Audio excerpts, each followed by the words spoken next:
Amin. Ya, Pak Niko gini ya, saya kan datang jauh-jauh nih dari sekarang ya. Mau tanya gimana sih cara menghadapi pasien gitu ya.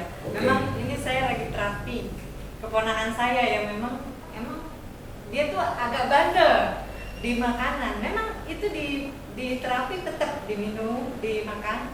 Cuman saya cara sudah pendekatan gimana ya, masih dia konsumsi yang namanya minum-minuman yang instan gitu.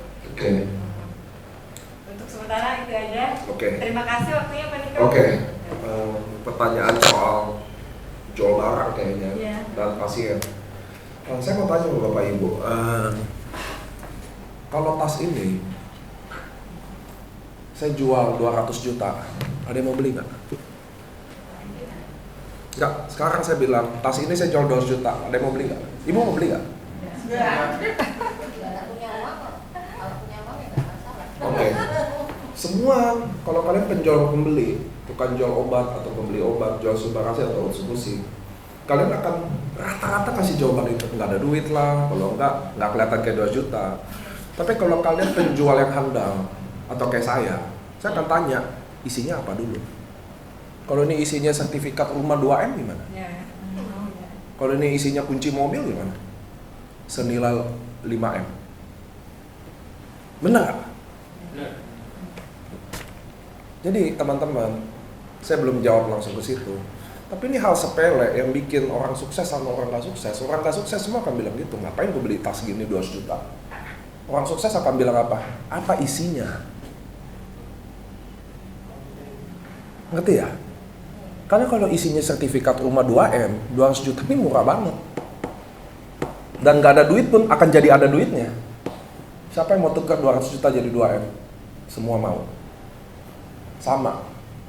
Jadi masalah pasien atau apa, teman-teman, gampang banget lihatnya. Kalau teman-teman jual barang ini, subarasi atau eksekusi lah, lalu kalian udah tahu value barang ini. Tahu value ya yang saya maksud ya? Maksudnya kalian tahu isi barang ini apa. Ada kalian beli 3,6 juta, kalian bisa dapat 5 juta. Kalian bisa minum gratis. Kalian tahu banyak yang udah bantu. Cara Mbak jelasin ke pasien, mohon maaf, kita udah nggak kayak jual ngemis-ngemis. Saya bisa marah-marah dia kalau dia nggak beli, itu nomor 1. Anda setuju nggak sih?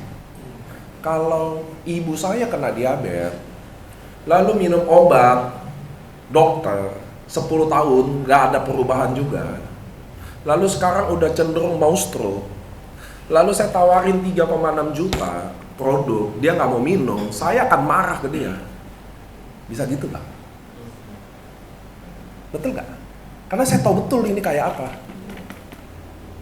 Sedangkan kalau saya nggak tahu barang ini sepenting apa, cara bawa saya, maaf, kayak sales jamu keliling, saya yang diinjek-injek dia belum tentu mau minum juga, dia beli, dia nggak akan minum.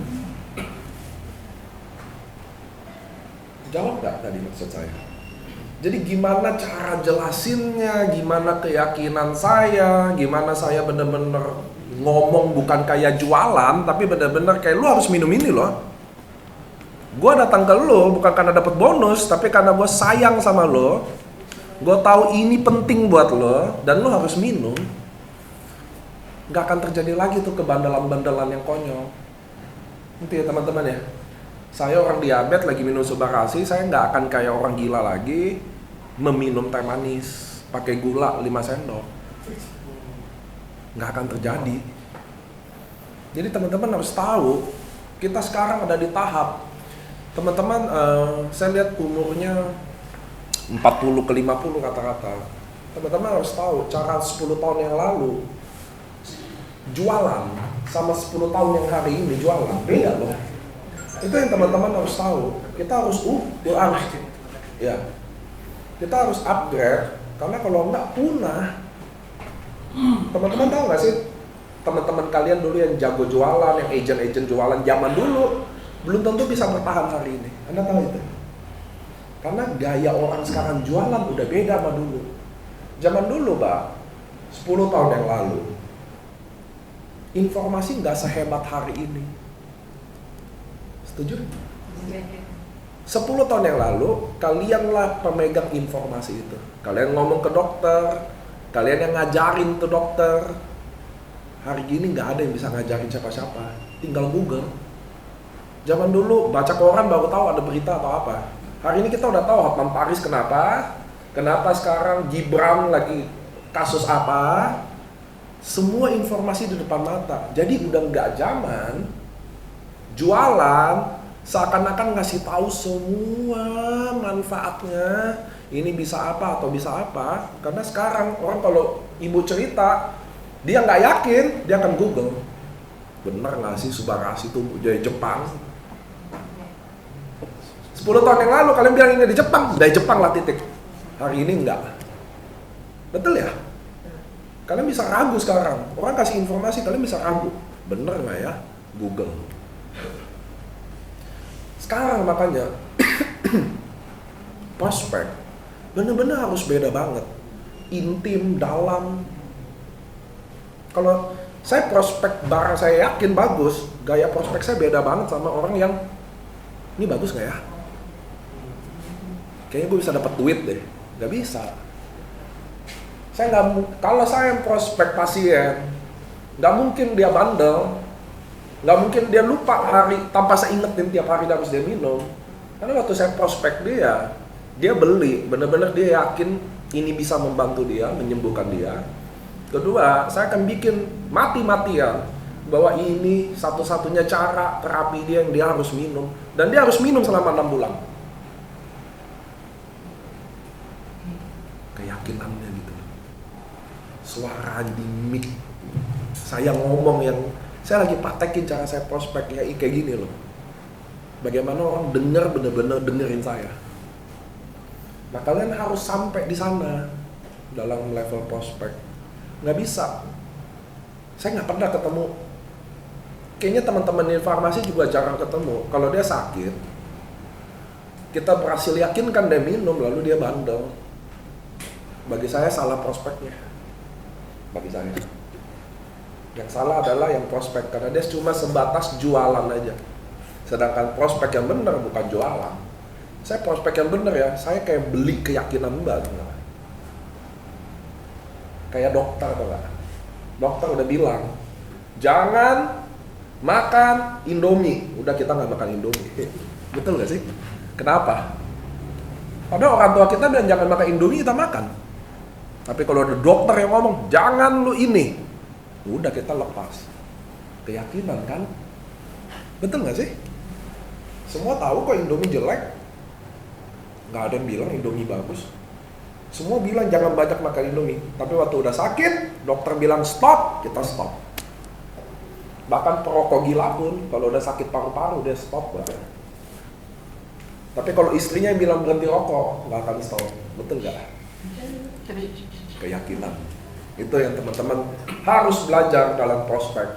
Bahwa kita sekarang nggak lagi di era cuma jualan, kasih tahu informasi. Itu ada di 10 tahun yang lalu.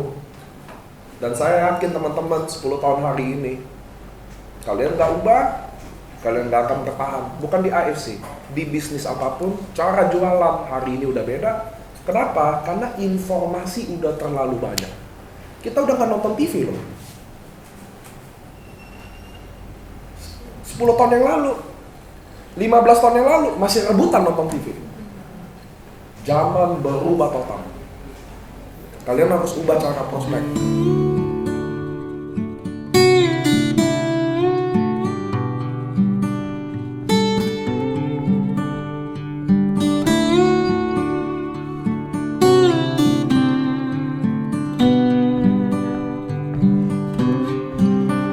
Kenapa AFC beda sama MLM? Karena AFC bukan MLM.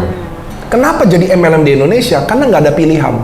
Sistem bonus yang tersistem harus MLM kalau di Indonesia. Ngerti ya teman-teman ya? Jadi nggak ada pilihan, akhirnya mau nggak mau jadi MLM. Kalau di luar masih banyak tuh sistem afiliasi langsung ke ini. Di Indonesia itu udah diatur sama pemerintah sistem yang ada pembagian bonus dengan membership harus MLM. Oke? Itu nomor 1. Nomor 2 yang bikin beda apa? Teman-teman harus tahu dulu MLM itu apa. MLM adalah multi level marketing company, di mana rata-rata yang bangun MLM adalah mantan leader MLM. Ngerti ya? Ngerti ya teman-teman ya? MLM itu di Indonesia rata-rata tuh masuk dari Malaysia sama Amerika. Amerika adalah pencetus MLM. Amerika kalau bikin MLM pasti bonusnya busuk semua. Kenapa? Karena basicnya bukan buat cari duit, tapi produk diminum terus every day. Itu tujuan Amerika buat. Oke? Datang MLM binary yang buat tuh Malaysia. Itu memang buat dapet duit. Jadi dari awal bangun ini Bu, memang buat kalian dapat duit. Nggak pernah disetting dari awal untuk kita dapat duit. Barang ini dulu kita subsidi, satu box itu dulu pertama kali jual 1,4. Akhirnya naik 1,6, akhirnya naik sekarang sampai 1,8. Terbukti subsidi buat kalian dapat duit. Saya roadshow gini buat kalian yang dapat duit. Bu, kalau saya 1 bulan omset 250M, ngapain saya duduk di sini? Setuju nggak? Setuju. Mending saya di rumah lah. Ngapain saya kesini? Besok ke Pati LOP. Ngapain saya di Papua 1 bulan? Ngapain saya di Kupang, Bu? Ngapain? Karena saya pernah, Allah angkat derajat saya, anak pembantu rumah tangga, miskin. Bisa jadi di MLM dapat duit. Makanya saya hari ini ngomong sama Anda, saya tahu penderitaan Anda ditolak. Tahu, kan saya pemain MLM. Saya tahu capeknya door to door. Saya tahu kadang mau nyerah, ngerti ya? Saya rasain. Makanya apa yang saya ngomong, di hati kalian bisa kalian rasa. Karena yang ngomong pernah ngelakuin. Kalau saya motivator, Bu, nggak masuk ke hati kalian. Saya tahu penderitaan kalian, loh, saya pemain MLM kok. Saya ada pembantu, men. Kalian buka sosmed saya, lihat, saya ada simpen tuh foto-foto saya. Makanya saya keras, karena hidup memang keras kan. Jadi Bu, kenapa bonusnya gede? Bukan gede, bonusnya adil. Itu yang memang kalian harus dapat dari apa yang kalian bangun. Di luar itu, yang kalian hidup di luar ini, itu nggak pantas kalian dapat karena tidak didesain buat kalian dapat. Didesain buat company yang menang. Itu yang ibu harus tahu, Bu. Masuk akal nggak kalau perusahaan ini setiap bulan 250 sampai 300 M.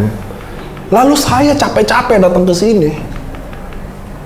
Kan kota ini nggak ada yang, bukan ada Bushido-nya, ngerti ya?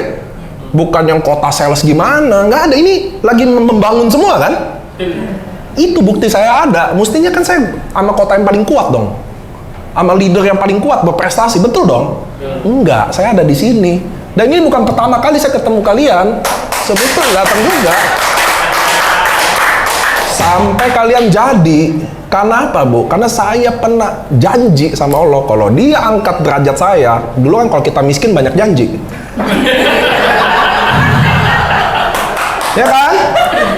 Saya bilang kalau Dia bener angkat saya, derajat saya diubah semua. Dan karena MLM, mudah-mudahan Dia bisa pakai saya buat semua orang.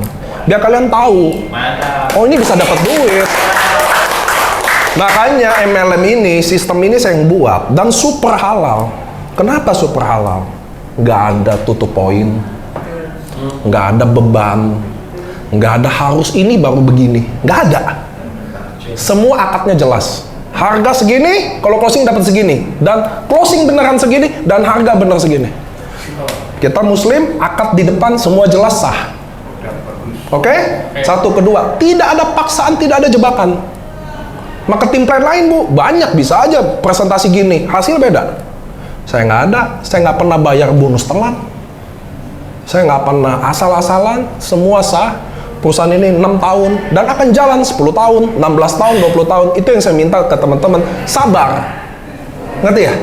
Hari ini susah, belum bingung caranya gimana, jalan aja terus. Pasti ketemu tuh jalan. Itu yang saya mau bilang. Dan Anda bayangin, perusahaan MLM, Bu, biasa tahun kelima udah pusing kepalanya. Saya tahun ke-6 dapat 2 Bushido baru. Jadi terbukti saya menguat. Betul kan?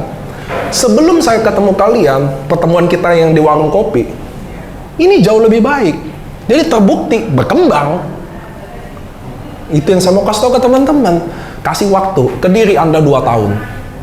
Anda harus kasih itu.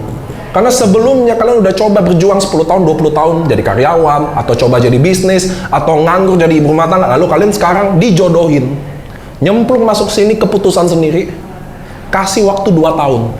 Mau gagal kek, mau enggak kek, coba 2 tahun bertahan. Itu yang kemarin saya ngomong. Orang tua kita tau nggak? Satu yang dia lupa ajarin anaknya. Untuk nggak nyerah. Orang tua kita ngajarin cara sukses, cara jadi anak baik, cara ini, cara pintar, cara jujur, tapi lupa ajarin nggak pernah nyerah. Sekarang, tahun ini, kita harus belajar untuk nggak nyerah. Walaupun nggak ada hasil, walaupun tidak maksimal, tapi sekali keputusan itu, kalian masuk di sini kan nggak ada yang nyuruh ya. Jangan nyerah. Karena nggak ada ruginya.